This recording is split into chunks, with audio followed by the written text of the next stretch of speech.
Hi there, my name is Kendrick, and welcome to another ENFP Mail interview. Today, I get to interview Whitney. So, welcome, Whitney. Thank you. Hi, So, good to Whitney, be here. tell us what your full type is. Yes, I am ENTJ Jumper. I am at TESE, Play, Consume, Sleep, Blast, FM.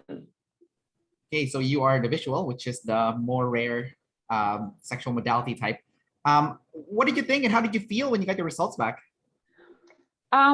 I was both surprised and not surprised, I guess. It wasn't what I expected, but I expected what I didn't expect, I guess, because well, a lot of the people in the group had typed me lead FI, and I I used to think that I was an INFP like before I found OPS, and so that's kind of the way I identified.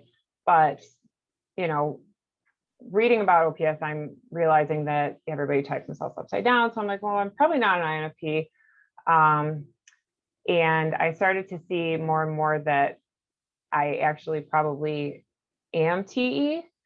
The SE, I had been typed SE by community members, which that was actually a surprise to me because I had always self-identified as an intuitive. So like it was the last thing I expected to hear that I'm, lead sensor. But I have warmed up to it and accepted that I'm not what I think I am, I guess. And so it was pretty close to what I kind of expected, I guess, that I would get, even though it took me a bit to really see it. I was very surprised to find out that I'm the exact same 512 type as Shan. Yeah. Because they say, when you see somebody that's your exact type, it'll make you cringe and stuff. And I don't feel that way at all about her. Like, I don't think she doesn't seem cringy to me. Like I'm flattered to be the same type as her if that's really accurate. So it surprised me, but I thought it was kind of cool, I guess. Did you think you were an INFP because of the double activated FI?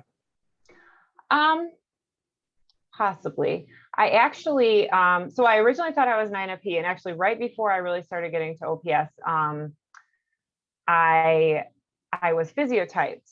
I think you've done an interview with Alex and Kobe from the Physiotype website. They physiotyped me as XNTJ. So they got my quadra right. And I mean, I guess they were, pretty close. They said I was lead and I, but well, I guess they didn't technically say I was lead and I because they said XNTJ, but they did say TE. And so then I was starting to realize that might be a little closer.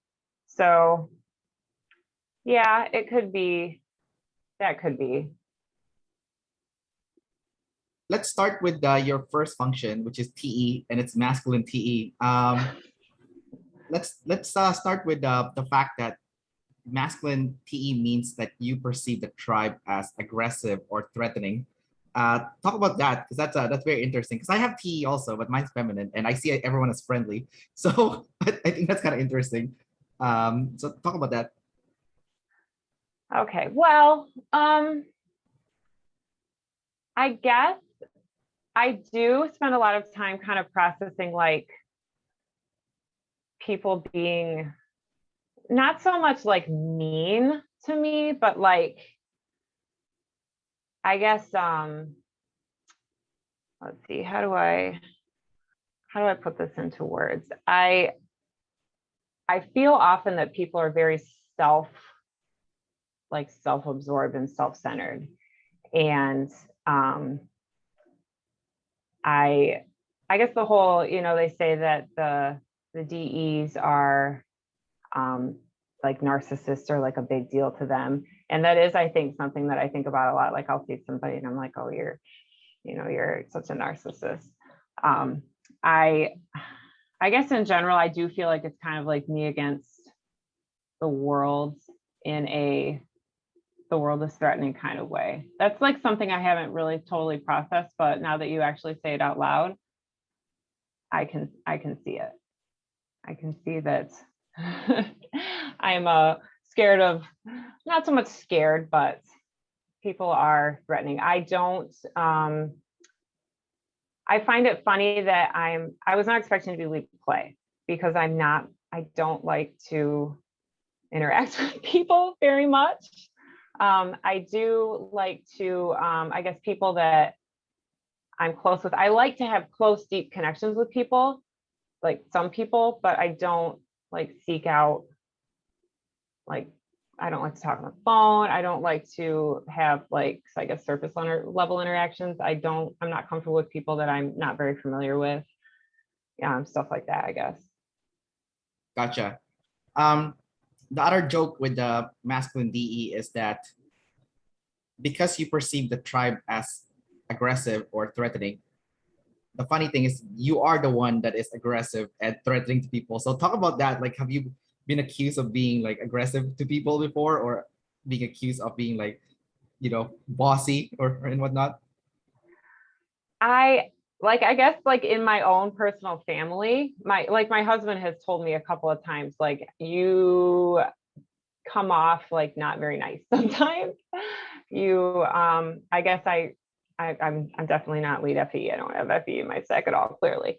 I don't realize that I'm not being nice. I can be just kind of no nonsense, I guess. And I don't coddle feelings, definitely. I can say that's true. I don't really know that other people in my life have pointed that out to me, but maybe it's because they're too afraid because I'm so mean. I don't know. Right. I guess you won't know then. um, let's go with your first animal play. It's ST play, so you're supposed to be like a reporter. Talk about being a reporter. You know. Um, well, I don't know that, like I said, I was surprised to find out that I was savior play, let alone lead play. I definitely knew I was last because I have a lot of trouble with, like, I have trouble finding the words that I want to use. Like, I have the idea of what I want to say, but translating it into like words is very difficult for me. And actually, the next thing I was going to say is I have trouble, like, I guess, playing, because I feel like I will blank out sometimes, like when I'm trying to just communicate with somebody. And that's a really good time to have that, because I forgot your question. So that is very apt. Yeah, that's okay. A feminine sensory, right? So it's all good. Um, let's go deeper into the play stuff. So play and blast are actually very different things, because it's like people are always saying, "Oh, I'm blasting." I'm like, "You're not blasting. You're playing." Like when you're like sharing something about yourself, you're not. Blasting is not talking. I mean, just because you're talking, you're not blasting. Is what I'm trying to say. Like a lot of people would play can get away with like public speaking or talking to people by just using play. They're not teaching, but they're sharing, which is still good. And play is more like back and forth, like kind of like playing a ping pong game or tennis.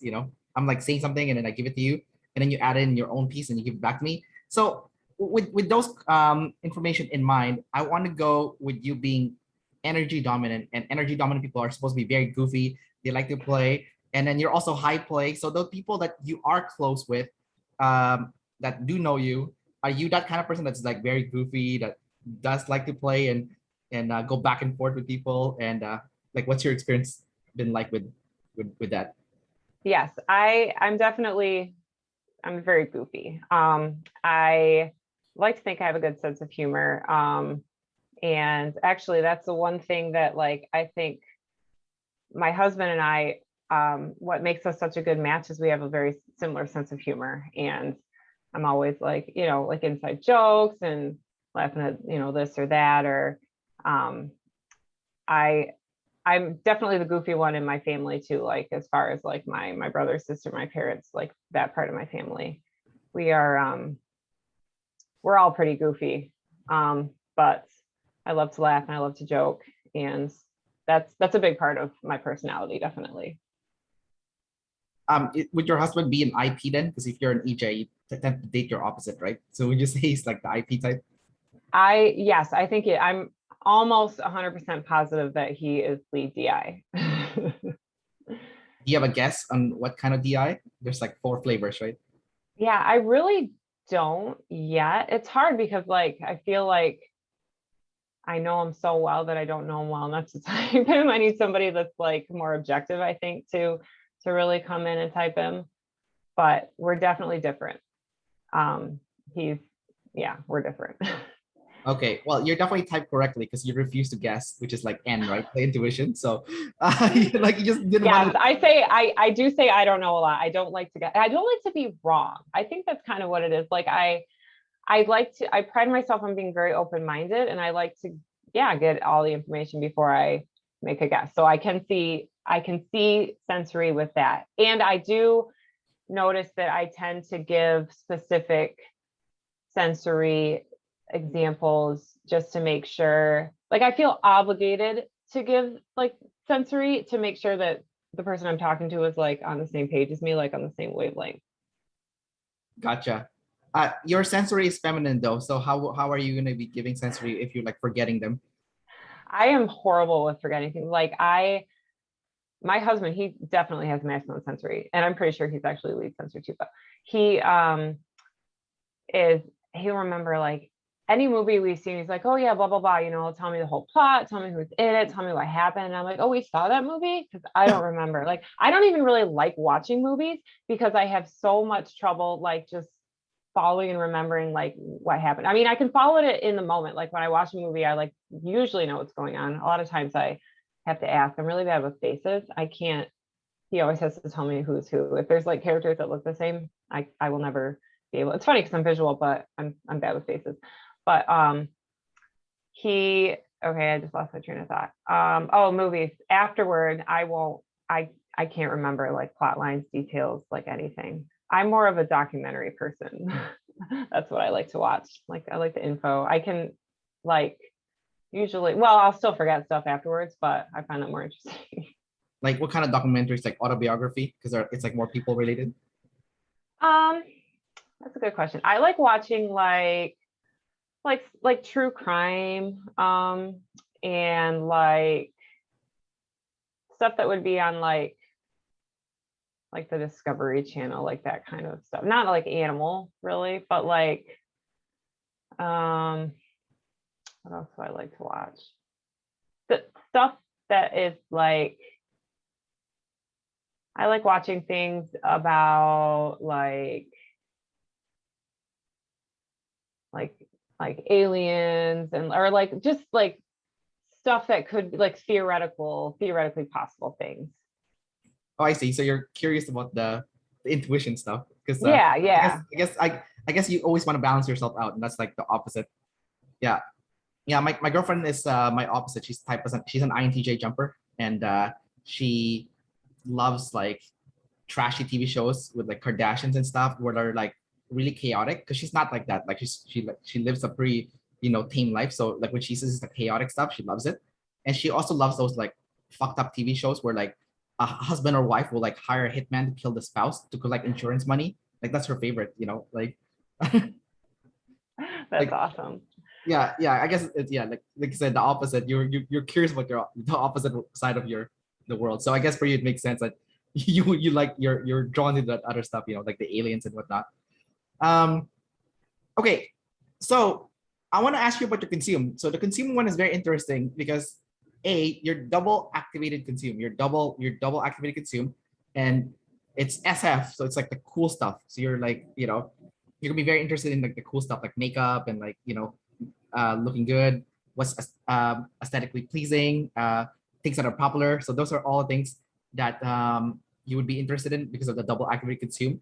And your consume is also double feminine. So that's also another layer of that makes it interesting. So it's double activated and it's double feminine. Um, what has your experience been like with that double feminine, double activated consume? Are you just like gathering things all day? I'm not as like aesthetic as I guess I would have expected with the type that I am. Like I don't I have eyeliner on today, but just because of this, I normally like don't wear makeup at all and I'm not stylish. Unfortunately. I wish I was. But my wardrobe like 90% of the time is just like literally like tank top. Like I'm wearing a tank top right now. And I mean, I have other clothes, but I almost always just default to like the normal. I expected honestly to be OI because I don't, I feel like I'm not very like, I do a lot of the same, I guess, over and over to me. As far as like, I guess I am interested in what other people feel is like stylish. Like I get sucked into things because they're popular, but it's not really necessarily like, I feel like it's not necessarily my style, but I feel like almost obligated to like be interested in it and do it because other people are doing it. I don't know if like what that means exactly, but like as far as how that relates to my exact type, but like so for example, there is a brand of purses that it's the brand is called Nena and Company. They are like leather bags. They're sustainably made out of Guatemalan huipil and other I guess Mexican. They're basically old clothes that are made into bags, and they're quite pricey. And there's a big BST, which is buy sell trade. There's a lot of groups on Facebook, and I like got sucked in, and I like have bought several of them, and then like turned around and sold them again. You know, because everybody buys and sells. But I don't even carry purses really, like. So like I don't really have any use for it. And it's not even like really, a lot of it isn't really even my style, but for some reason I just feel, I don't know, because other people like it. So it makes me feel like I must like it too or something. I don't know. It's hard to really explain, but I don't know if that has something to do with the double feminine. I don't know. I really don't know. Yeah, I don't know. I mean, it's good. I mean, if it's double feminine, it means it's extremely movable and very easily influenced. So, like, and it's the fact that it's double activated means you're like, like you kind of tunnel vision on it all day. Even if it's not your first animal, the fact it's a savior still, and it's double activated. And I think the cool thing about like I did notice this when I interviewed like an ENTJ versus like compared to like an ESTJ, for example, is that like the ENTJs tend to be more fashionable and like more into their style and whatnot. And I think it's probably with that SF consume, it's like you're obligated to consume what's popular. So I just find that very like fascinating, like how one animal can just change everything. Um, let's go over your sleep next. Your sleep is NF.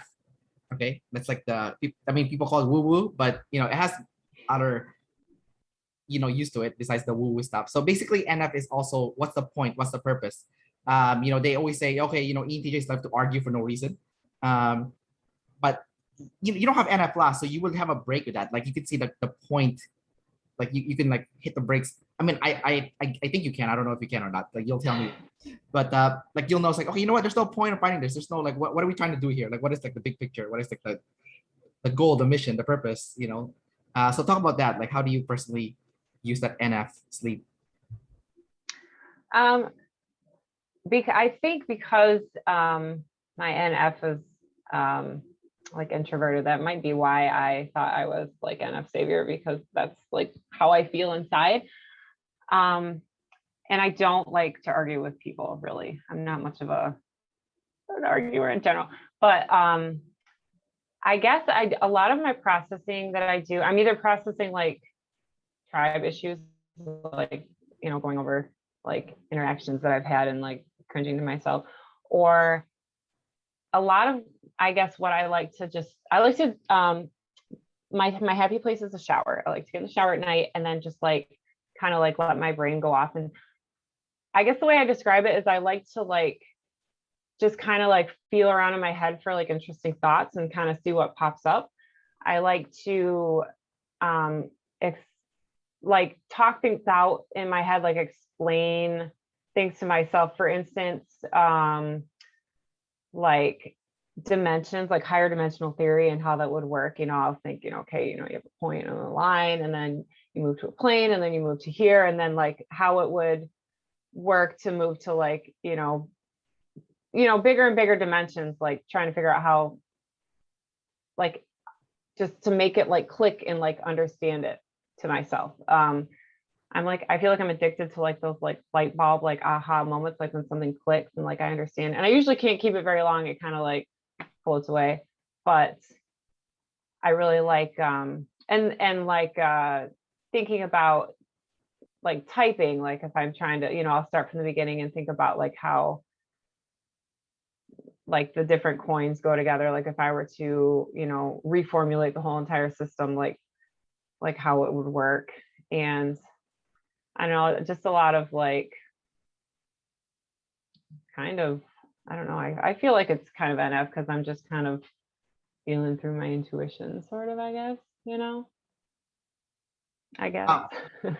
Part of the NF sleep that I've noticed that everyone with your function stack, I noticed that a lot of individuals and have some sort of a mantra or code that they adhere to live their life, or at least, have gotten a chance to formulate one. So I'll give you a few examples, and then I want to see if you have any that you've thought about before, or if you have one already. So Steve Jobs is an INTJ. His mantra is "Stay hungry, stay foolish."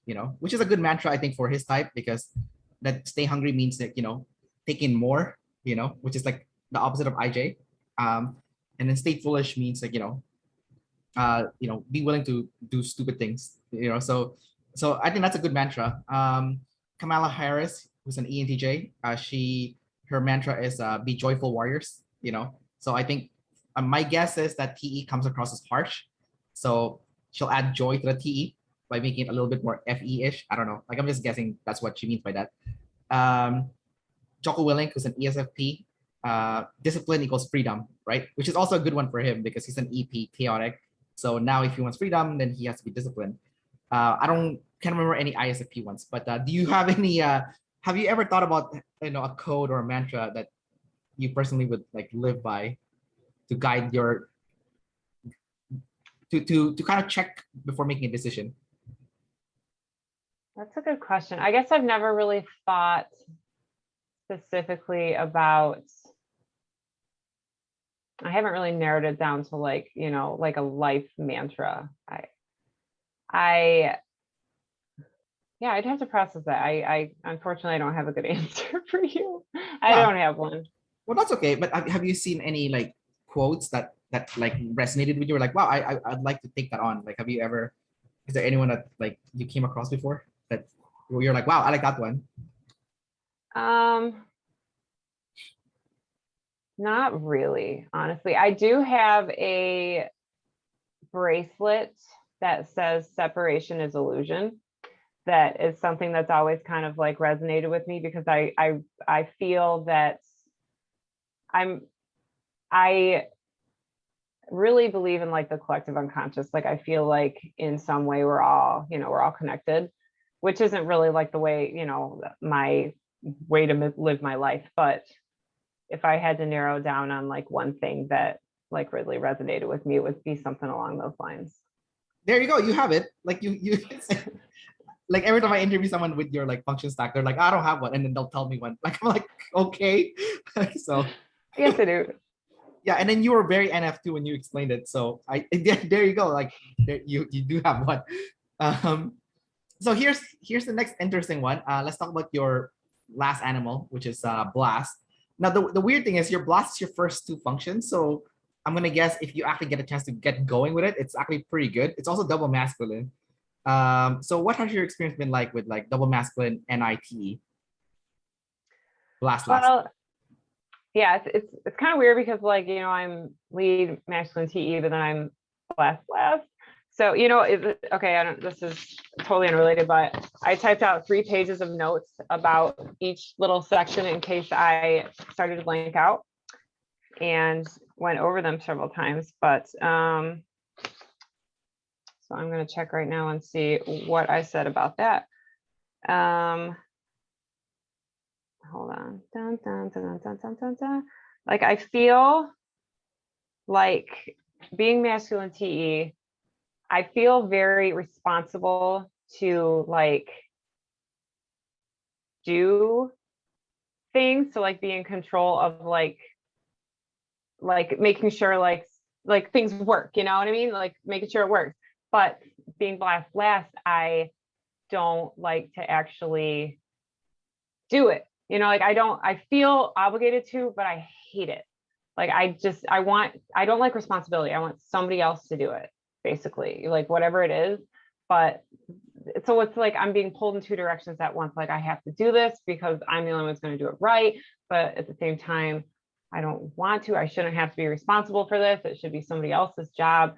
This is, you know, it's not fun. And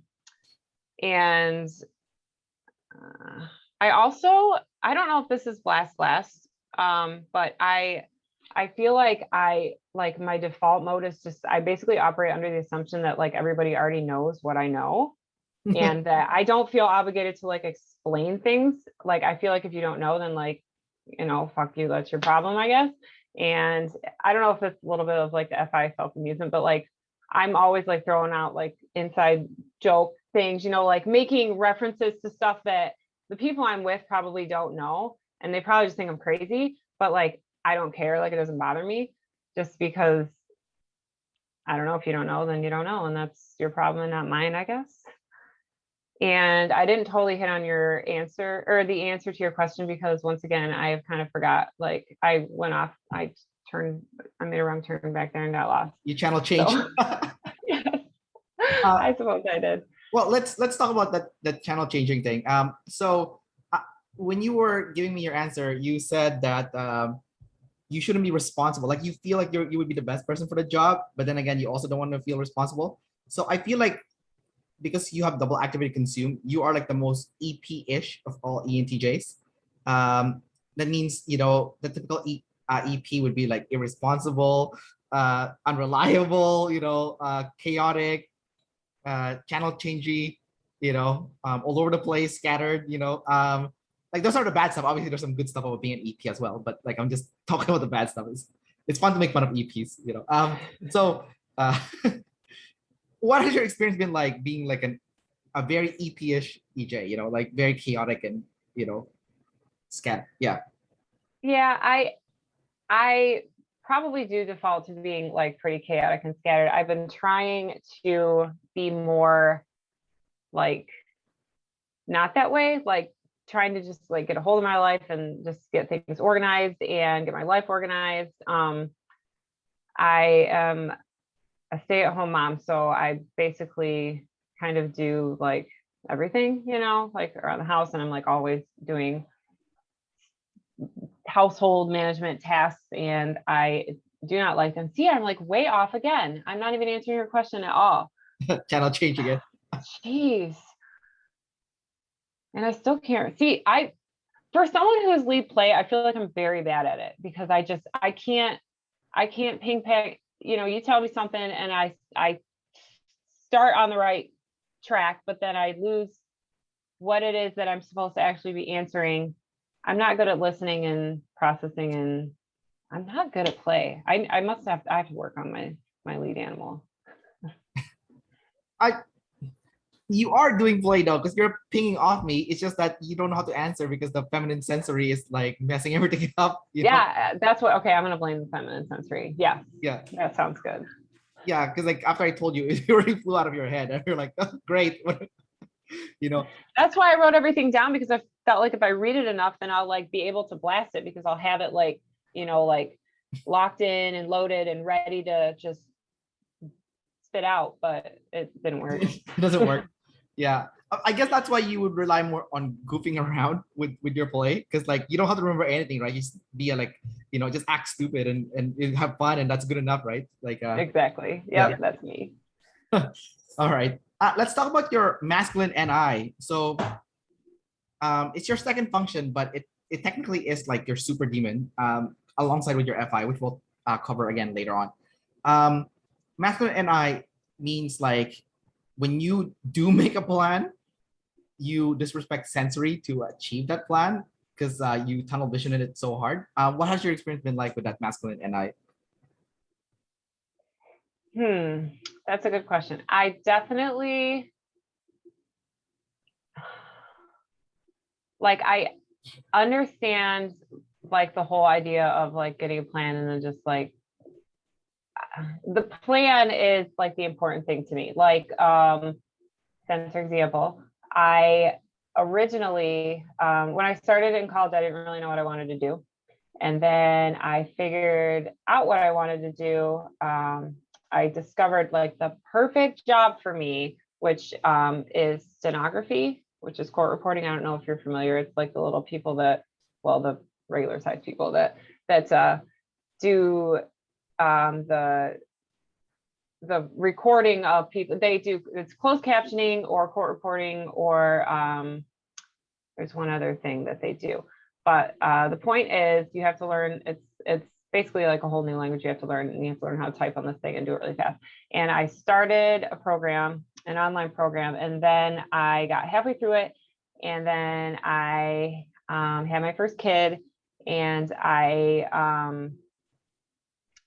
like lapsed out of the program. Basically, it was like a work at your own pace program, but I didn't finish. I just kind of stopped. And that was 13 years ago. And it's kind of been like hanging over my head. Like, I feel like that was like that was my life direction. Like that was what I was supposed to do. And right now, you know, and then I worked for a little, like I've bartended on and off. That's like what my like not big girl job is, you know. And court reporting would be my big girl job someday when I'm a big girl and actually finish. But it's always, I've always felt like off path. Like I'm just kind of spinning my wheels and like not doing, I mean, it wouldn't be the end of the world if I just continued my life. Like, I mean, theoretically, it wouldn't be the end of the world if I kept doing what I was doing. There's nothing that's like forcing me to, I'm not wrong right now by just not doing it, but I feel wrong. Like, I feel like I'm not doing what it'll always be hanging over my head, and I'll feel like I'm messing up in my life if I don't like get back into it. And I actually just recently, in the last couple of weeks, like it finally dawned on me, kind of just with the processing like OPS and just my type and everything, it finally dawned on me that like nothing's stopping me from like starting it up again, like right now. So I've been looking into it, looking into restarting a program. And ever since I decided that, I have felt much better about myself, realizing that like I don't have to just feel off track forever. And so I'm pretty excited about getting back on it. I do feel like having like I can see like the tunnel vision of having the plan, but when I'm like not focused on it, it's still like pulling on me, like it's messing with me, that I'm not doing what I'm supposed to do, I guess. That's a really good example of masculine NI. I think you described it very accurately, you know, and you didn't like, I'm pretty sure, I don't even think you wrote in your notes, which is kind of funny. Like yeah. No, I didn't. I'm glad to hear that, because I was actually just wondering, did I even answer his question? Like, was that right? So no, it was absolutely perfect. I mean, it couldn't have been said better. I'm like, oh my God, that, because like, okay, like I say that because I have NE, and if I was in your situation and there was something 13 years ago that I wanted to achieve or accomplish, 13 years later, I would have channel change to a completely different idea.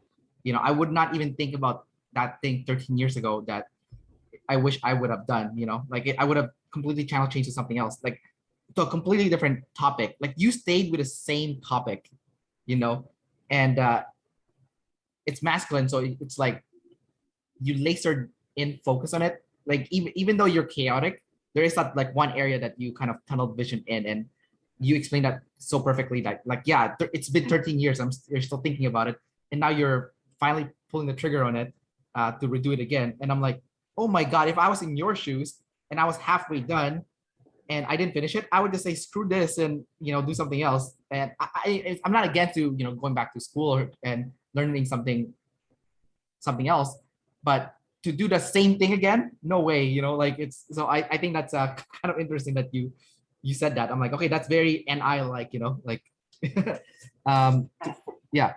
Um when you were explaining it though, I did lock into something that you said. So you said that you were a bartender, which is not your big girl job. And I want to transition to your FI. So as an EJ, a lot of EJs see themselves as like a little girl or a little boy.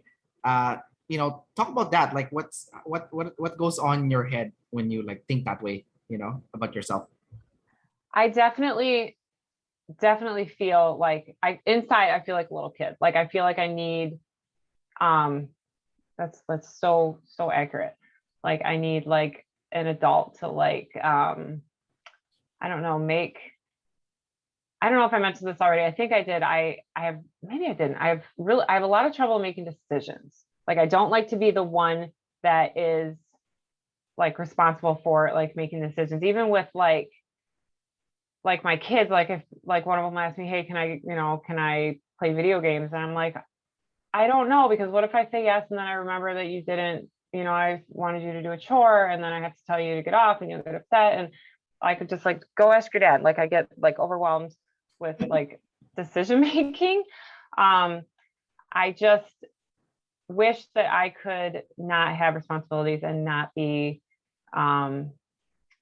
decisions. But I feel like yeah, I don't feel like a grown up. I feel like I would never, like, I mean, I'm 36 years old. I've got 4 kids. Like I am an adult. Like I'm an adult, Yeah. as adulty as an adult can be, like, I guess. But I've always just felt like I don't feel any different than I did like when I was like 15. I Yeah. actually say that frequently, and it's been years and years, and I keep saying that. I just don't feel mentally, I don't feel like I should be allowed to be an adult. I don't feel like I don't know. I don't know exactly.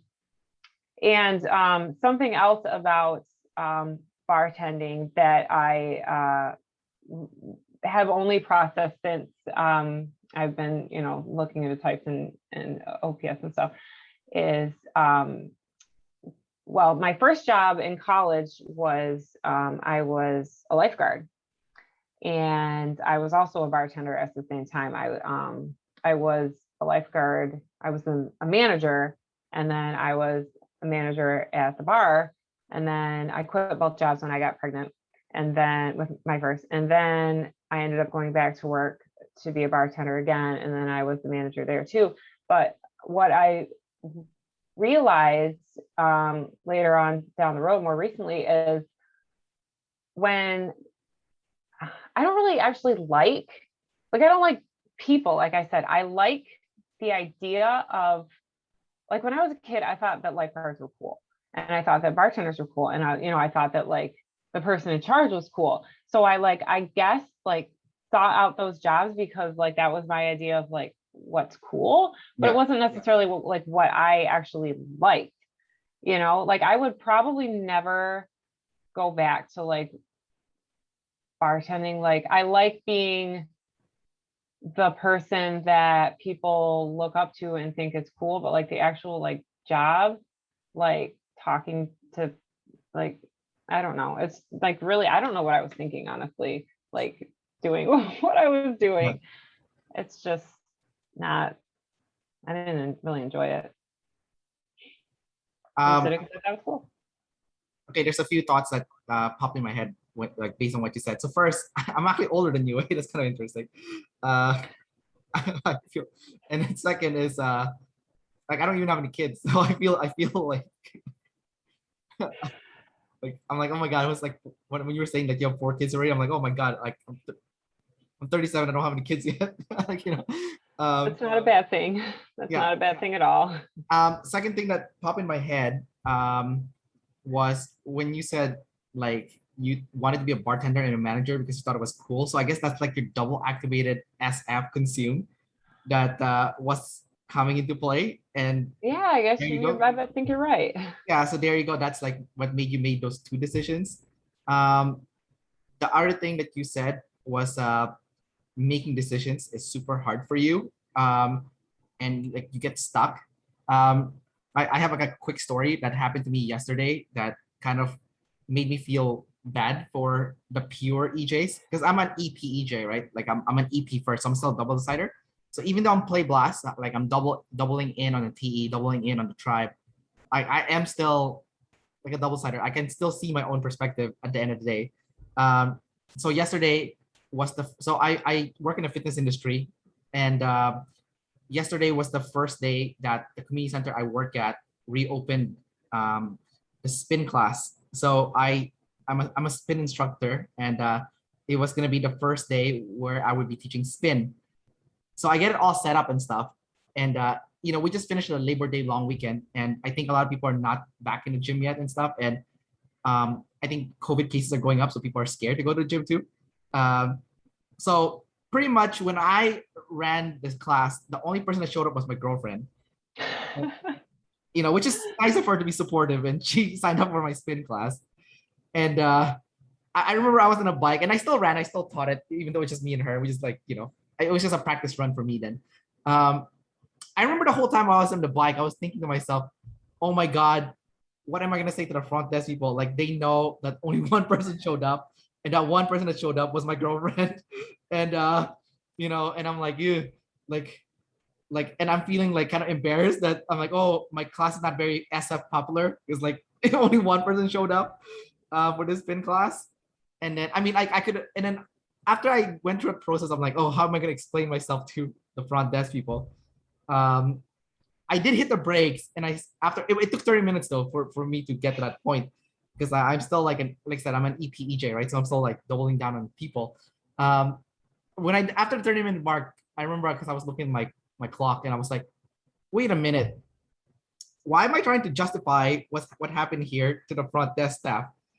Like why, like, do I even care if people showed up or not? And I paused for a second. I'm like, no, I don't care, because honestly, I'm just here to get my exercise. I just want to get paid to work out, and I just want to I'm just doing it to get a paycheck. So like, what does it matter? I'm like, oh, okay, I guess I don't have to explain anything to them, you know. And then, that's funny. And then Your I got to responsibility isn't to them. Yeah, and then like I went to the front desk, and they saw me. I'm like, try again next time. And then they're like, yeah, better advertise better, and that's it, And I got to my car, and I'm like, paused to myself, and I said, oh my God, if I was a pure EJ, they would have never stopped and like thought about that. Like, like, wait a minute, do I even like give a shit? Like, So I want to bring it back to you. Like, has that ever happened to you where like really all you need to do is go inside and like ask yourself, do I even care?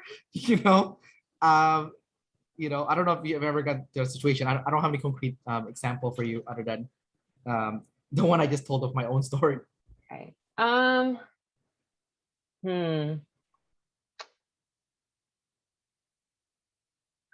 don't know. Honestly, nothing's coming to me right now. Usually I've got some tangent to go off on, but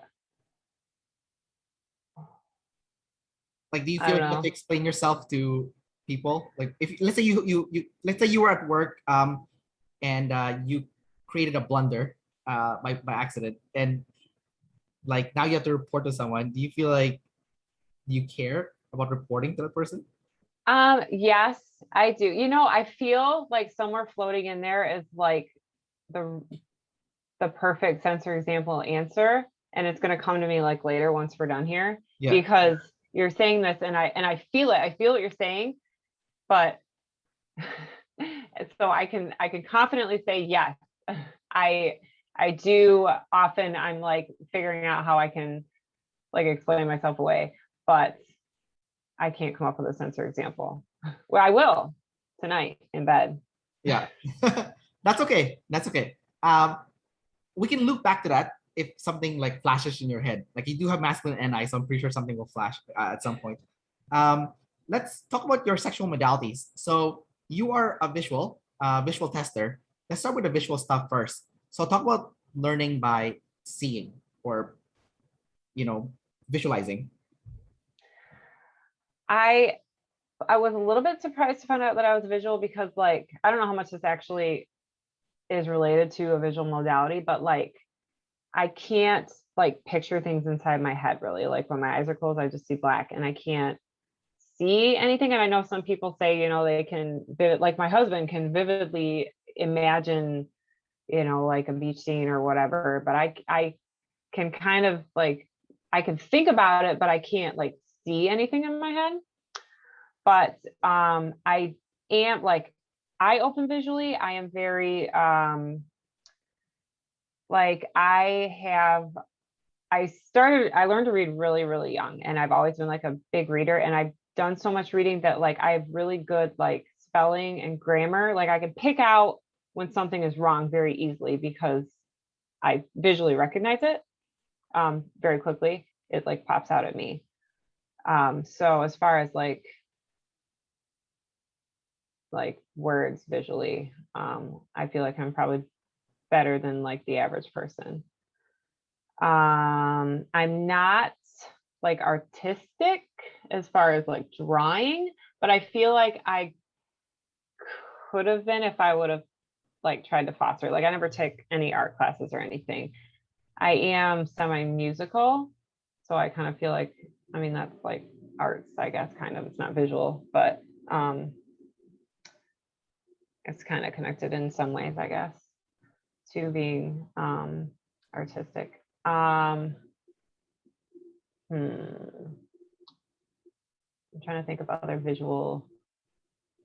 thoughts I have on visuals. I guess I am like a visual learner. Like if I need to see something, I prefer to see it. When I listen to things, like if I'm like learning, oh, I know something. I watch everything with subtitles. Like when I watch shows, I process it better when I can read it as I'm hearing it. Like I could even just like watch it on mute and read it. It just, so yeah, no, I'm actually processing all this now as I'm going, but it makes a ton of sense. Like my brain processes what's happening better if I can read it in words versus just listening to it. I tend to like double think when I'm listening to things. Like I don't get a whole lot of like time to myself. The only time I ever really do get to myself is when I am going to do my grocery pickups. And when I do my grocery pickups, I listen to typing videos and Q&A in the car. And I find myself like I'll be listening to it, and I can't obviously watch it at the same time because I'm driving, but I'll be listening to it, but I'll also be like thinking, you know, my own thoughts about whatever's going on, like at the same time, like kind of double, like listening and thinking at the same time, versus like if I was watching or reading something, I would be just more probably locked in on actually paying attention to that. Sometimes I get lost. Like I'll be listening and then thinking along with it and forget to like really absorb what I'm hearing because I start thinking off on a tangent. So I don't focus as well, I guess, auditorily when I'm hearing things. I'm much better with visual. Yeah. Okay, that makes a lot of sense because you know, as an audio person, then when I hear sound, or I mean that's why I teach spin, I guess, or you know, audiobooks, I absorb it so well, like I remember it, you know. So I think that's where it's happening. Because I noticed with testers and visuals, you guys would have more trouble with that, you know. Um, let's go over your tester now. So how do you experience being a tester personally? I'm not really like set on like, I don't think I've totally really understood what it means to be a tester. So I don't know how much I can actually answer that. I guess if I would have ended up being like double feminine, like total tester, I feel like what I would have attributed to being a tester is I'm sure this is like totally way off too, but I tend to like, if I'm trying to like process something or understand something, I like feel like I am like, I'm really good at taking on, like trying on like different perspectives and like totally like let's see, like suspending my disbelief in some ways, like I was, talking about like aliens and stuff. I like to read like different like fan theories and like just like possibilities, things that people are coming up with. There's a word that I'm not finding that I want to use, but I feel like I can really just like accept things as like real, and even though like I know that they're not necessarily real, but like just take on this perspective and like kind of compare it to like what I see as reality to see if it fits, or like if there's like holes, or if something's missing. So I guess like it's kind of like mental testing, I feel, which I'm sure is like totally off from like what a tester actually is. It's like tasting or something, I don't know. Okay. But Let me give you some fill examples. me in. Yes. Okay, so I'll give you a few examples. So my girlfriend is a double feminine tester. So she likes to experiment with food. Like she wants to try every single food, try all the different sauce, drinks, whatever. So she's an IJ. So you would think she would be like closed in. But no, because of the tester modality, she's like, I want to try, a bunch of different stuff. I have a coworker at work, which I'm pretty sure is also double feminine tester. And she always tells me, oh, I want to date every single guy. Like I want to date like a black guy, a white guy, an Asian guy, like she wants to try all the different races. She's like, why not? That's what she'll tell me, right? And then I have another friend who's the same thing, but she's actually done it. She's not thinking about it. She's like, oh yeah, I've dated the rainbow. That's what she'll tell me, so like I'm like, so okay. So it looks like it's with food, with dating, like, but it could be with other stuff too, like so tester people they're just like, they want to experiment, they want to try, that's one thing that I've noticed. The other thing that I noticed is like, I don't know if there's any correlation because technically you have four senses, and the one that's missing is smell, right? And smell and taste is pretty much the same thing. So I do notice with like tester people would talk about like the taste of something or the smell of something like quite a bit. So I don't know if you resonate with any of that stuff, but like that's kind of like some of the examples that, that I just pop in my head. As you were talking, I felt again like I have like that resonates, and there's a specific center example that I should be able to be giving you right now, but I'm not pulling it out. But I don't know. So I was like kind of almost like in the right realm of like reality with like testing things, but it was like thoughts versus actually like physically testing like things. I do like to, I guess I like to experience a spectrum of things so that I can like see how things relate to each other on a spectrum. Like I can see wanting to try, or different flavors of something just to know what's the best. Like I feel, here's another thing that I feel like I always like I tend to like kind of narrow down to like the same probably like end thoughts. I feel like there's some like objective correct answer to like everything, and I'm always like trying to figure out like what exactly it is.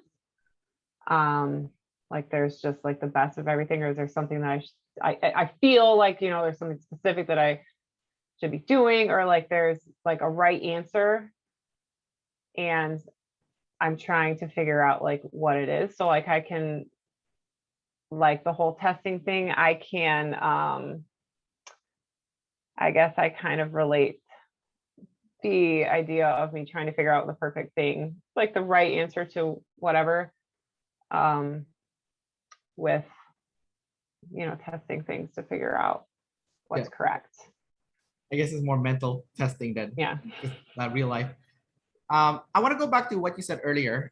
You said that you've always felt like you were 15 and you're kind of stuck as, so it's more like a teenager, not quite like a child, not like a kid, but do you feel like that's like the age that you're kind of stuck in, like the teenager age? Like that's like you feel like there's something that you have wanted to accomplish or do or live when you were a teenager that you kind of missed out? You're kind of stuck in that age now? Is that where your FI is stuck? That's a good question. I don't know. I don't think I don't think there's anything really that I missed at, at that age. It was like probably like the most free time of my life. I was 20, 22, 23, 22 when I had my oldest. So, and then I got married very shortly after that. So that was kind of like I didn't really have like the fun party 20, that a lot of people do have. Although I did have some fun party teens. So that was probably around the time of my life where I was the most chaotic. I had like the freedom to like do what I wanted, and I didn't feel like I was I had a lack of responsibility. So maybe that's why I am kind of like mentally stuck there, because I miss that. But I also have the feeling that like the older I get, like I'll still feel like I can see myself being like 70 and still feeling like I do now, which is like 15. You know what I mean? Like Yeah. I feel like I'm getting older, but I'm not like changing. Like I'm still like the same. There's something about me that's still the same. I mean, I'm getting wiser, I'm learning things, but it's like such a, I guess like a gradual thing that I don't really, I don't know. I don't notice it. That doesn't, I don't know. Well, I mean, that's not a bad thing per se. It just means you feel very youthful, right? Like I mean, like I know people that is like my age and which is like 37, and they act like they're 50 years old, and they, like, and a lot I know, like when I was like in my 20s, when I was 20 years old, I used to work at Starbucks, and I used to have a coworker who was like 1 year older than me, and he already had freaking white hair, and he acted like he was like an old man, and he was always depressed and like always sad and emo and negative. So I'm like, okay, maybe that's a good thing that you feel young, because then you can be younger longer.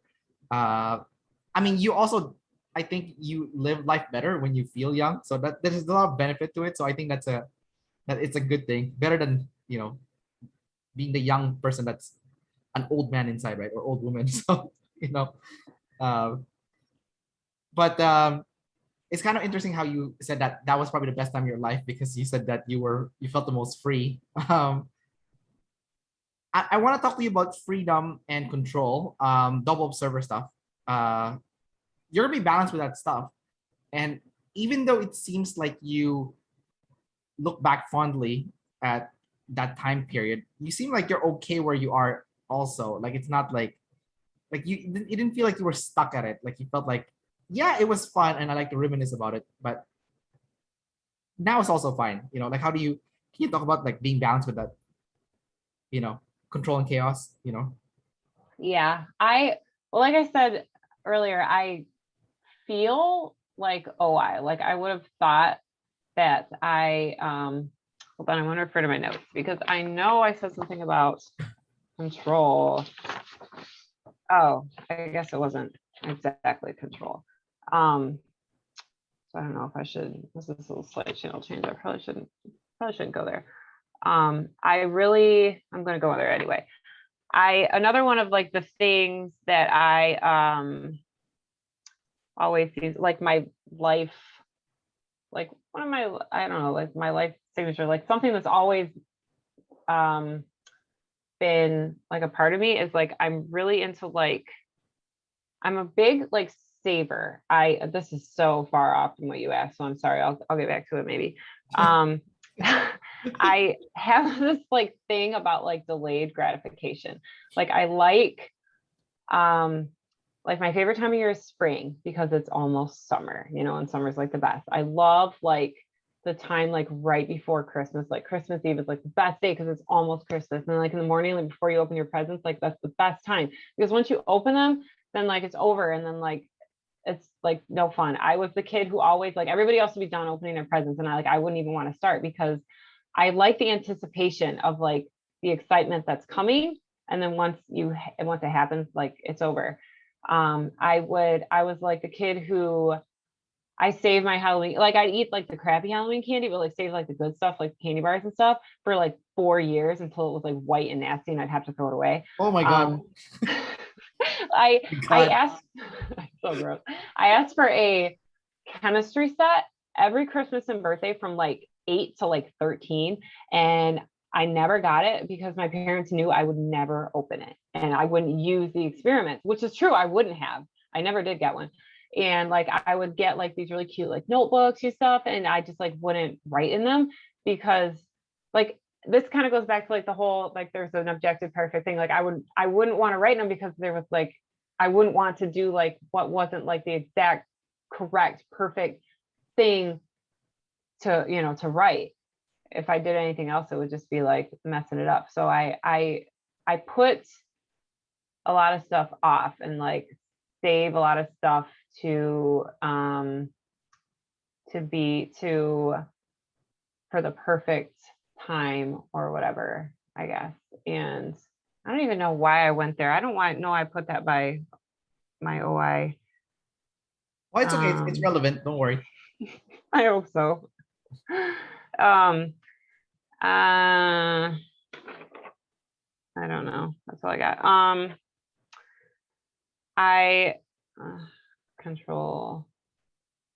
I do, like I said before, I feel like I need to control things because if it's not done, like if I don't do it, then it won't be done like exactly right. Like I probably take on a lot more like household tasks than I need to. Like my husband's like, just tell me what to do and I'll do it. But I don't even want him to do it. I want to do it and I want validation. I want him to be like, oh my gosh, thank you so much. You do so much for me. I appreciate it. Which I mean, he does appreciate it, but I need that, like, I need those DE validation cookies, I guess. Yeah. But I have like, my favorite chores are dishes and laundry because I have my laundry, I have them both like very systematized. I have like these specific, like I figured out the key to like doing it just perfectly correct. And I'm going to share them with you and everybody else. First of all, dishes, if you have a dishwasher, run it every night before you go to bed. It doesn't matter if it's full, half full. If you run it at night and then you empty it in the morning, then you can fill it all day long and then run it again at night, assuming you don't make more dishes than like a dishwasher can handle in a day. The backup happens when you are running the dishwasher and then you're using dishes and then they start building up in the sink. And then by the time you get around to emptying the dishwasher, you have, a whole buttload of dishes again. And it's just like an endless cycle. But if you start it at night, even if it's not full, then you will never have that backup and the dishes will go smoothly. And ever since I figured that out, I've never had a problem with dishes in the sink. And for laundry, the secret is fold things right out of the dryer. Don't put it in a basket and save it because it's easy to throw your clothes in the washer and wash it. It's easy to put in the dryer, but the backup happens. The thing that's a pain in the ass is doing the folding and the hanging. And if you force yourself to do it right away, then you won't end up with 12 baskets of clean clothes on sitting somewhere. And also I organize it as I don't know where the heck a fly came from. I organize or I sort, my dirty clothes as I bring them in. And I'm like I sort everything to within like an inch of its life. I have like the reds and the brights and the darks and the lights and the socks and underwear and then the towels and the heavies. And I have and they're all labeled. I have all these baskets. And I have a nice little rack next to my, actually a double rack, like a rod, I should say, hanging rod next to my dryer. So, and I have it sectioned off for each person in the family and I have baskets underneath. So I will, hang their clothes in their sections and then fold and put their, socks, underwear, shorts, whatever in the baskets. And I have it so perfectly systematized that, I feel like that's kind of like SI, but I'm not SI, but it's enjoyable for me because it's like brainless. Like I don't have to think about what I'm doing because I've already got the system set and I can just do it. Whereas like something like organizing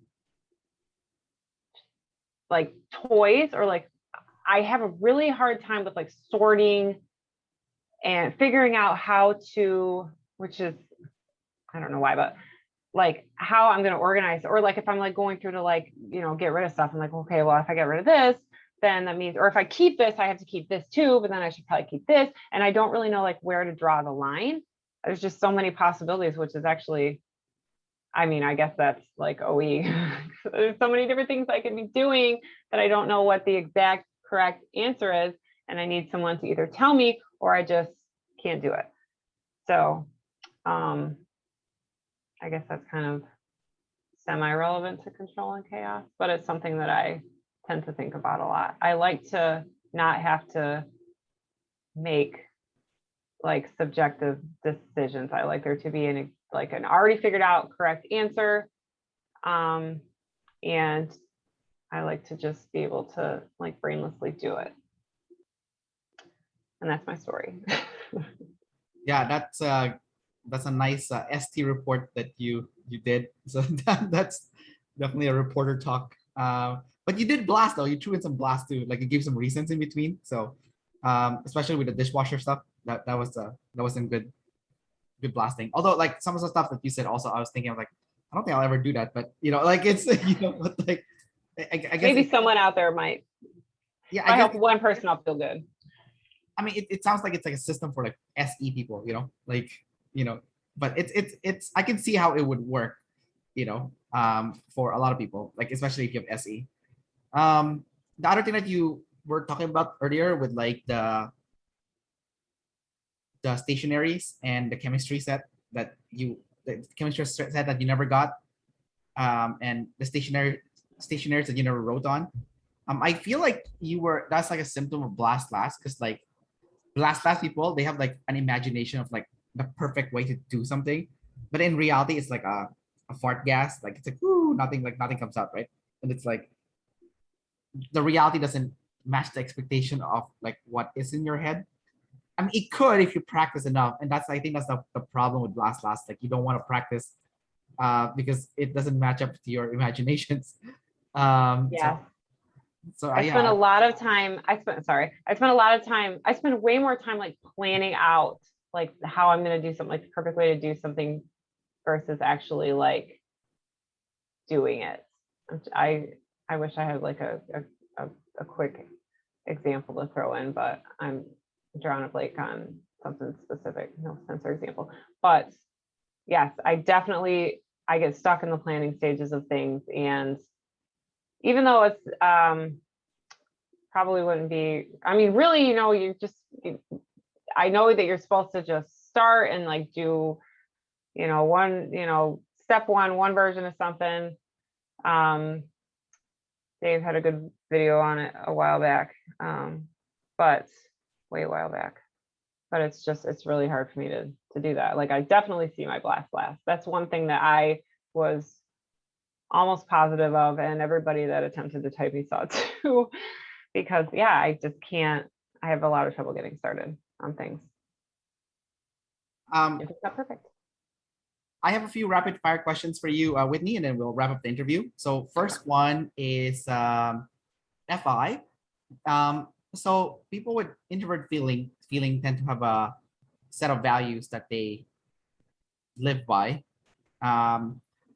I'll use myself as an example, and then I want to see if you have like a top 5 values that you follow no matter what, and you don't break them. You don't break your personal values. Like you can see the tribe values, but you don't care. You have your own personal values, right? So for me, my top 5 values is freedom, obviously, as I'm an EP. Second one is, well, the next 4 is not in any particular order, but it's courage, honesty, authenticity, and growth. So no matter what I do, I always follow those 5 values. Like I try not to deviate. Like maybe like in a rare occasion I would deviate, but usually I would not deviate from those top 5 values. Do you have anything like that, like where you have some value system that you adhere to no matter what? Yes, actually, very much. I can't give you like 5 succinct words, but authenticity, I don't like like using buzzwords, especially, FI authenticity, but that is actually something that like, it's very important to me to be like, to not, I guess not be, I want to say not be two-faced, but like it's very important to me to be the same person to everyone. You know what I mean? Like I don't like to go to this person and say this thing and then go and say something different to somebody else and then have them like find out that I was, you know, blowing smoke up their ass or whatever. Like I very much, it's very important to me to be authentic, I guess, to like how I feel to other people. And I definitely feel very strongly about I can't really give good word examples, but I definitely have a set of values that I mean, I have like a very strong like internal like moral compass, I guess. Like, I mean, I'm not like perfect by any means, but not even for like myself, but like I have a very specific idea of what I feel is like morally like right and correct. And it's the same kind of all the time everywhere I go, I guess. That's not a very good way to explain it, but I get what you're saying. So don't worry. You just took a long-winded route to explain it, but I get it. always. Yeah. My next question is feminine FI. Arnold Schwarzenegger is also an ENTJ, and he's also feminine masculine. So he's also visual. So I don't think he's last though, but he said in an interview that in his life he chose to be who he is.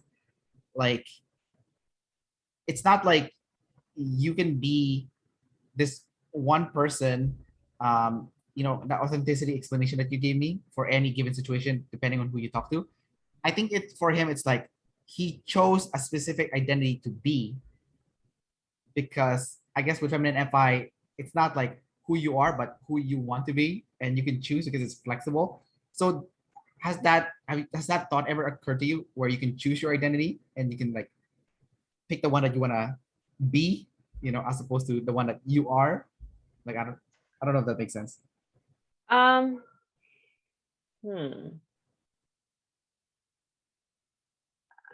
That's a good. Let me see. I'm trying to process as I go. I don't. I'm struggling with this one. I don't know if I have a good answer. I don't know if I feel like I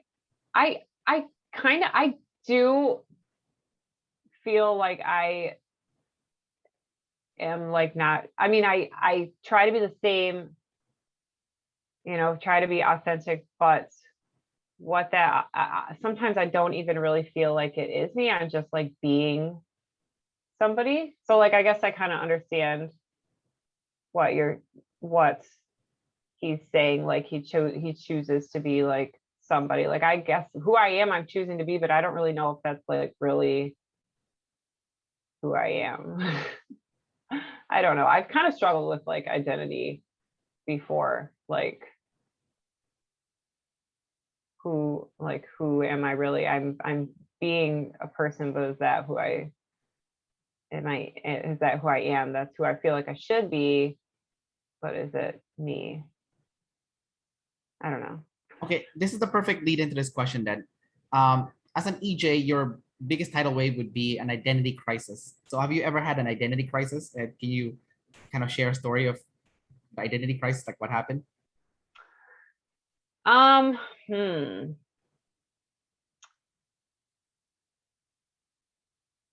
don't really know that I've really had, I mean, I guess my biggest, okay, like growing up, my mom was a stay-at-home mom, and she homeschooled me and my siblings, and like she was like a total like rock star. Like she like was like a super good cook, and she like homemade everything. Like she like handmade all our like Halloween costumes, and like she was like the like super, like she was like a serious rock star. And like growing up, I wanted to be a stay-at-home mom, like just like her. Like that was like my life goal.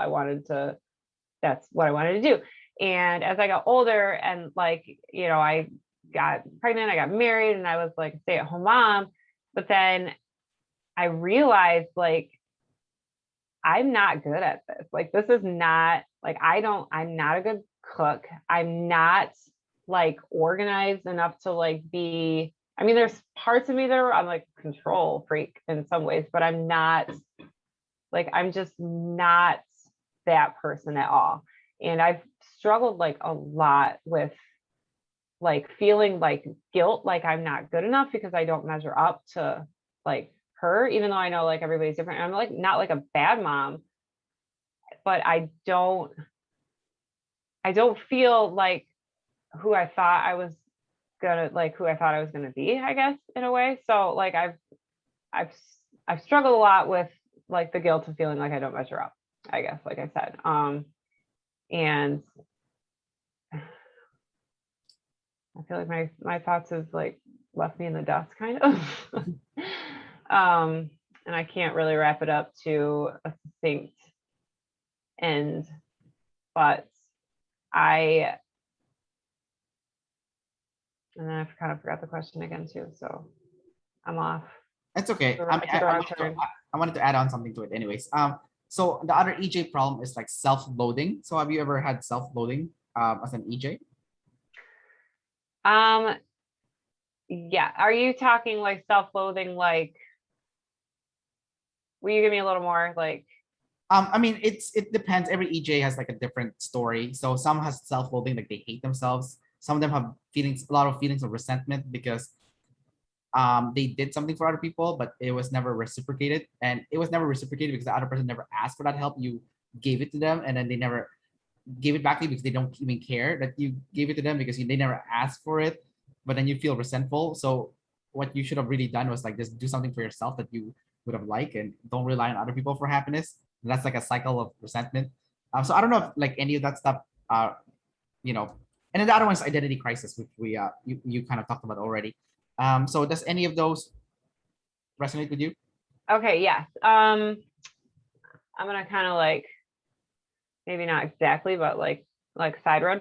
I watched the Annie Duke class because she is like the same type as me. And there was a part that they were saying that she was talking about how people were mean to her, but like almost like putting the responsibility on like others to be like, to like do the FE and say, oh, you know, you're not mean, you're nice, you're like a good person.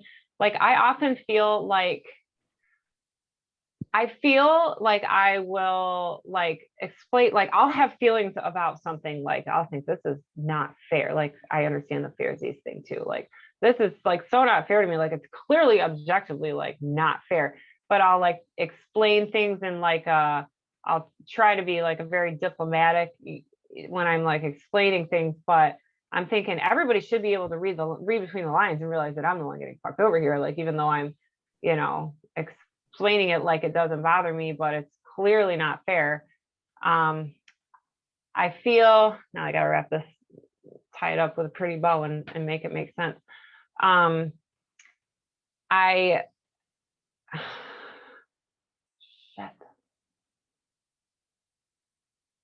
I definitely feel I feel like people should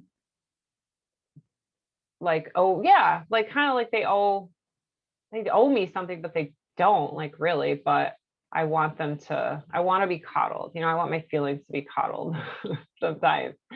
And I like outside, I'm acting like everything's fine, but inside I'm frustrated that other people don't like see that I'm the one getting screwed over and it's not fair. I don't know if that makes sense. Yeah, no, it makes I can resonate to to what you said. I mean, especially when I was younger. I mean, like I'm a double decider, so like the first half of like up until like I was like 27, I had those feelings that you were talking about, like feel like people owe me something. I feel like I'm doing something for people, I'm not getting anything in return. So all those like feelings that you mentioned, like I can totally resonate with them. That's why I feel like, oh my god, like the pure EJs, you guys are your life is hard. Like You know, like because like I feel like if you're an IP, you just have to be nice a little bit, like once in a while, and then throw people a bone, and it's enough to make people like avoid tribe hate already. But like if you're an EJ and like your default is to like do stuff for other people, like and you have a hard time doing stuff for yourself, I'm like, oh Jesus Christ, like that is so, especially for someone like you have blast last, right? So you can't even speak up about it too. It's like, um, I mean, I'm pretty sure it's scary when it comes out because it's double masculine, but like you know, like I can yeah, but everything you said, like I resonated because like you know I'm an EPEJ, but like I remember when I turned like 28. 28 was like the pivoting point of my life. That's when I started speaking up and like telling people what I wanted. And I now I go to my boss and I just harass him in the office. He gets really mad at me, but I don't have feelings of resentment. Like I go home, I'm like, oh, I feel clean. Like I feel like I said what I wanted. I told my boss exactly what I wanted, like the shifts that I wanted, um, like the benefits I wanted to get from the company. Like I told him exactly what I want, and I didn't just say it to him once. I said it like in multiple shifts to the point where he was clearly annoyed and pissed off at me. But again, I got everything I wanted because I kept harassing him for it. So like you know, it's like I'm like, oh, you know, there is something to be said about the person that speaks up the most does get what they want. But I'm thinking about like the EJ because I have like EJ bosses, right? And then I'm like, oh my god, they're so resentful, and they're like, I have a boss, she's already in her like mid 50s, and she's full of resentment. I can see it, and I can tell like the vibe she gives off me. I'm pretty sure she's an ENTJ. It's like I feel like she feels like everyone's like abandoning her, everyone's like fucking her over, and I'm like, no, you just need to do something for yourself. Like you know what you want because you've told me before, but you don't do any of the stuff that you want. And I'm like, I feel so frustrated for you, but I can't do it for you because you're responsible for yourself. And I'm like, you know, like so. Oh yeah, I definitely feel that. Not to like, I love my husband, but I'm gonna throw him under the bus like a little bit here because like, I think remember earlier I said I think he's DI, and part of the reason why I think that is like when I like he'll like come home from work and I'll be like, you know, doing whatever, walking around doing, you know, picking up laundry, doing, you know, household, whatever. And he'll just come home and sit down and like start, you know, playing video games. And he has no problem just sitting there and like playing video games while I'm like working. And like inside, I'm like, how, like, if it were like, if the tables were turned and like, so like if we're just sitting around and he's like suddenly decides that he's going to be like motivated and like gets up and like starts doing something like putting up shelving or something, I feel like obligated to get up and like start vacuuming. Like I have to, if he's like doing something productive, like I need to be doing something productive too, because I can't just be like sitting there because I'm feeling like being like, even though he's not judging me because he's not even noticing me because he's like DI, I'm feeling like judged, like I'm judging myself for like not doing things too. And like it just like it's hard for me to just wrap my mind around the fact that he can just sit there happily playing video games while I'm like working my ass off in the background and like not, you know, think maybe I should get up and help. But I'm not like asking him. Like if I were to be like, hey, can you do this? He would do it. And he's not, I mean, he's not purposely like not helping just to be, he just doesn't even notice. Like he doesn't even think about it. Yeah. But with me, like, I don't know, it's like we're so different, so different. It's yeah, I definitely have I have things that I want and I like expect the people, but I don't want to actually ask them. I just feel like they should be able to read my mind and know what I want. And Yeah. I understand. I totally get that. I think if I were to put myself in your husband's shoe, I like you said that he gets home and he starts playing video games, right? So for me, I always feel guilty. Like I want to play video games, and then but I see my girlfriend like doing household stuff, and I'm like, or sometimes I look at her and I can tell something's bothering her, and I'm like, should I go over and like talk Do to I her? want to get into Like, it? what's that? I said, you're like, do I want to get into it? Yeah, because I feel like okay, I need to be a good person and I need to go up to her and like I can tell like there's something emotionally that's bothering her and I need to talk to her about it to get her like to get it out of her system because it tends to get stuck. But then sometimes I'm like, okay. So I mean what I do now is I do a mix. So there are days where like, nope, today it's selfish day. I know you feel like shit today, and I can tell like there's something emotionally off about you, but I'm gonna play video games. You know, I'm gonna play video games, and it's gonna be for me because I'm tired and I can't help you if I'm like if I'm spent like physically. Um, but there are times where like oh, this is really bad. Okay, I need to put the controller down. Let's go talk to her about her feelings. And she'll be like, how did you know? I'm like, yeah, I'm aware. I'm a DE. I know when you're feeling bad. So yeah, I'm like, okay, like I can see your perspective and also your husband's perspective. You know, double decider here. Um, last question for you, and then we'll wrap the interview, Whitney. Talk about being energy dominant. Talk about like expending energy and then preserve and then knowing when to hit the brakes and take it and taking some time to rest. I was not surprised to find out that I was energy dominant. Like I said, I was surprised to find out that I was play over sleep, because I do feel like my energy, like I'm very focused on or aware of like my energy, but it's usually like I'm trying to preserve it. Like that's how I feel, that I don't like to expend energy much at all. I usually just, it's something that's like mine, and I just like to, like, as far as like literal sleep, like I love to sleep. That would, like, my favorite pastime is being asleep. Like that's my happy place. Being asleep is my happy place. I don't like to, I feel like when I do, like when I am like playing and like spending energy and like, you know, being with the tribe and whatnot, it's so draining for me. Like I'll come home and like when I like process through like interactions and stuff, like that's what is really the, I don't know. I go through everything and like second guess, like should I have not said that? Are they judging me? Like did I say something wrong? It's just like cringe city. Like when I think like even if it's like just like a total normal interaction, like where there's like nothing went wrong, I still just have all these feelings of like anxiety.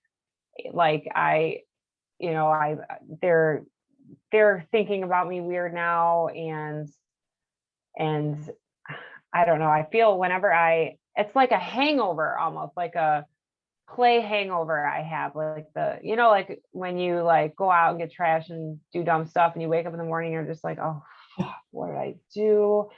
Like, I feel like that all the time, even though like I know like realistically, like I'm like not like out getting trash and doing, you know, like dumb stuff. For some reason, I don't like, I don't know. I don't know if that really answered the question either, but I prefer not to expend energy as much as possible. Well, I think you explained it perfectly in your story. That I mean, it's a little bit just disjointed, but you can piece it together. Because you're talking about like making it, the example you used was getting trash and then waking up the next day and you're like, what did I do? What did I do that for? Like the fact that you even question why you did that is like, in my opinion, is energy dominant. Because I've had coworkers in the past that would literally get trash, like they'll party all night, get trash, and then the next day and then with 2 or 3 hours of sleep they'll go to work the next day, and then they'll do it again the same night, and I'm like, what the hell, like, so the fact that you even thought about it is like, okay, you're definitely energy dominant, because there's people who don't even think about that. Like they'll just get trash for like, you know Friday, Saturday, they'll even go to work the next day, and uh yeah, it's like, yeah, the health, the body, it doesn't mean anything. Yeah, no, I cannot do that. There's only so much that I can, like, so much extroversion I can do, so much out there before I just have to not be. It's going to take a lot of, I don't know, I guess I can see it on the spectrum, like comparing me to like other people, I can see the play, but it's not something that I like am very comfortable with, I guess. Well, it makes sense. You're technically an introvert, right? Like just because your first animal is an extrovert, but then you're like introvert after. So, and it's like consume sleep also, right? So when the moment you can start consuming, you want to start processing, and then you want to go in your own world. So it makes sense, like the way you feel. Um. Anyways, thanks for coming out with me and doing this interview. Really appreciate it. And yeah, enjoy the rest of your evening. Thank you very much for having me on and pulling me out of my comfort zone a little bit. I appreciate it. Yeah, for sure. All right, take care. Thanks. Bye.